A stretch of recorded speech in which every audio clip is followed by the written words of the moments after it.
రైతన్నలు నిర్ణీత మోతాదులో యూరియా వాడి పంట పొలాల సారాన్ని కాపాడాలని మెదక్ జిల్లా నర్సాపూర్ వ్యవసాయ పరపతి సంఘం అధ్యక్షులు రాజు యాదవ్ అభిప్రాయపడ్డారు.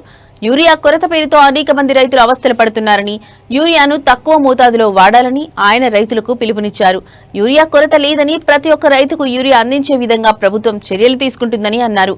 వ్యవసాయ శాఖ అధికారుల సూచనలు, సలహాలు రైతులు పాటించాలని పిలుపునిచ్చారు.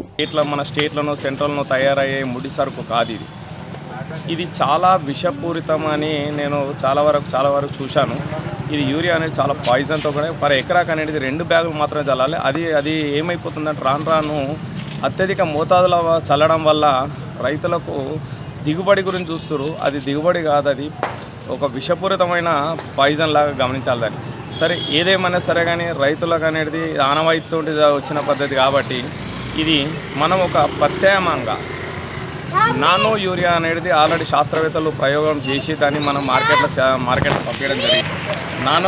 నానో యూరియా అనేది మార్కెట్లకు పంపించడం జరిగింది. శాస్త్రవేత్తలు దాన్ని ఎన్నో ప్రయోగాలు చేసి మనకు ఇక్కడ పంపించడం జరిగింది.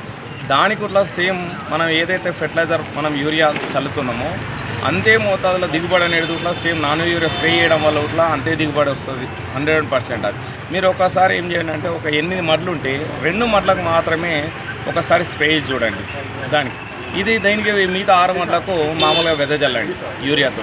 దాని వరి గోల, దీని వరి గోల, దీని దిగుబడి దాని దిగుబడి అనేది మనకు ఆటోమేటిక్గా మనకు తెలిసిపోతుంది.